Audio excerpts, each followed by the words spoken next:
Hello students, let's learn about management of community life. Let's begin the lesson with a small story. Shraddha, Aisha and Emily's parents decided to take a trip in the summer vacation. They booked a special minibus for the trip. In the morning, everyone got ready. They waited for the bus for a long time, but it did not arrive. When they made enquiries on the phone, they realized that the driver of the bus did not know where exactly they were all waiting. Finally, the bus arrived and they set off on their trip. This confusion was caused due to lack of management. The first step in management is to prepare an outline of how and when the work is to be done. If we are going to be working in a group, the outline must be clearer and more detailed. One has to decide what task each person will carry out. Each person must know clearly how to carry it out. Proper coordination has to be maintained among the people involved. We also need to make sure that each person is doing his or her work properly. An estimate of the amount of money needed for the work needs to be made in advance. Do you know, children, some management is required even when guests are invited home for lunch. What dishes will we make for lunch? What ingredients are needed to make them? Do we have all those ingredients at home, or will they have to be bought from the market? How will we receive the guests? Parents decide many such details in advance and act on them. If everything is decided properly and carried out as planned, the party will also be a success. If something is left out or if a task is not done, it can spoil the party. Let's see how to manage your studies. Fix a time for studying every day and follow it strictly. Make a list of things to be studied every week. Study the items in your plan. Take enough time to study each subject. Do not avoid studying difficult subjects.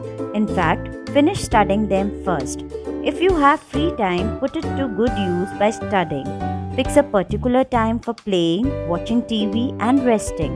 However, remember to spend only that much time for those activities.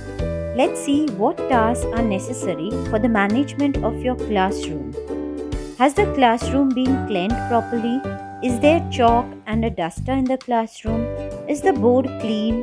Checking these things regularly, writing good thoughts on the board, and maintaining discipline in the classroom is the responsibility of class representatives. Similarly, to make sure that the school is run smoothly, a school management committee is formed. The school management committee consists of parents, teachers, local experts, and student representatives.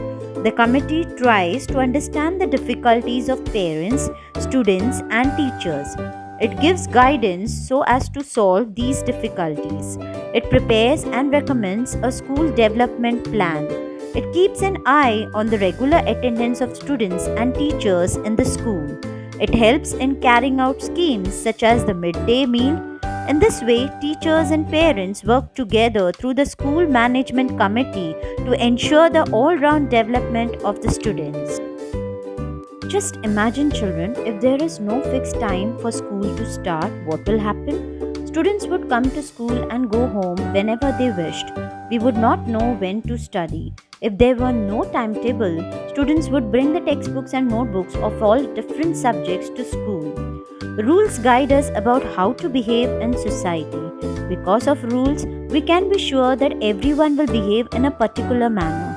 For example, because we know that everyone will drive their car on the left-hand side, we can also drive our car in the same way safely. If we did not know whether the vehicle coming towards us would come from the left or right, we would also get confused. Rules are made so that community life can go on in a smooth and orderly manner.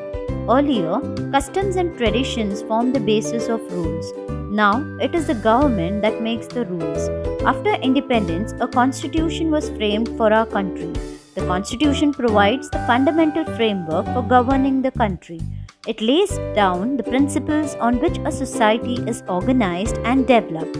The elected representatives run the country according to the constitution. The local administration is run by the local government bodies. We are dependent on many people for things needed in our daily life. We need water for drinking, washing, for agriculture, and also for animals. It is necessary to clear the garbage in our neighborhood every day. We need roads, street lights, schools, hospitals, public parks, and gardens. Fulfilling these needs is the responsibility of the local government body. People elect their representatives to the local government body to attend to these needs. Always remember, management is necessary for any work to be done. Thank you, and please like, share, and subscribe.